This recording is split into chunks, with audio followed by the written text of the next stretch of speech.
চাঁদপুরের মেঘনায় থেমে থাকা জাহাজ থেকে রহস্যজনক মরদেহ উদ্ধার করা হয়েছে।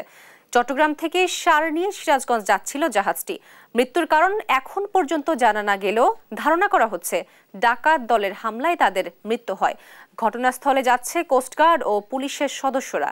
সোমবার বেলা 1টার পর মরদেহর খবর পাওয়া যায়। জানা গেছে জাহাজটির নাম এমভি আল বাখেরা। জাহাজটি নোঙর করা অবস্থায় ছিল। ঘটনার সত্যতা নিশ্চিত করে জেলা নৌ পুলিশের ইনচার্জ কামরুজ্জামান তিনি দেশ টিভিকে জানান, উদ্ধার কাজে ঘটনাস্থলে যাচ্ছে পুলিশ ও কোস্টগার্ড সদস্যরা। শীঘ্রই বিস্তারিত জানা যাবে বলে মন্তব্য করেন তিনি।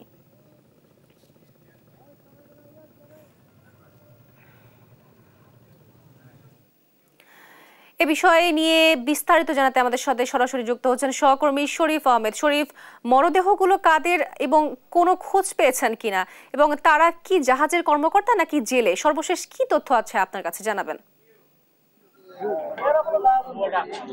জি, তোয়া চাঁদপুরের মেঘনা নদীর ঈশান এলাকায় ইতিমধ্যে আমরা শুনেছি, এবং চাঁদপুর যে হরিণা নৌ পুলিশ ফাঁড়ির ইনচার্জ রয়েছে, আমি তার সাথে কথা বলেছি। ইতিমধ্যে যেখানে দুর্ঘটনা কবলিত স্থান সেখানে তারা পৌঁছেছেন। ইতিমধ্যে তারা কার্গো থেকে 5 জনের মরদেহ উদ্ধার করেছেন, এবং 3 জনকে উদ্ধার করে কিছুক্ষণ আগে আমরা দেখেছি চাঁদপুর সদর হাসপাতালে প্রেরণ করেছেন। হয়েছেন তো কি কারণে আসলে ঘটনাটি ঘটেছে সেটি এখনো কারণ জানা যায়নি।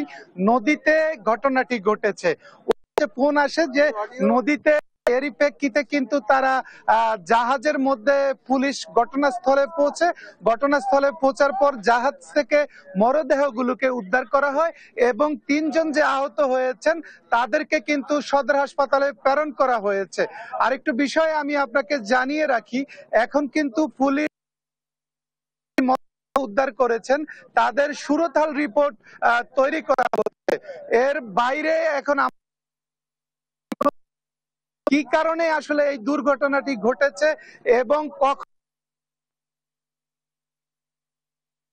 পারেনি, তো বিষয়টি জানলে কিন্তু সাথে সাথে দর্শকদেরকে জানিয়ে দিব। তো তোহা, এই ছিল চাঁদপুরের হরিণাঘাট থেকে আমার কাছে সর্বশেষ। আপনাকে ধন্যবাদ শরীফ। চাঁদপুরের মেঘনায় জাহাজে ডাকাতদের হামলায় নিহত হয়েছেন 7 জন, এবং এই বিষয়ে বিস্তারিত জানাচ্ছিলেন আমাদের সহকর্মী।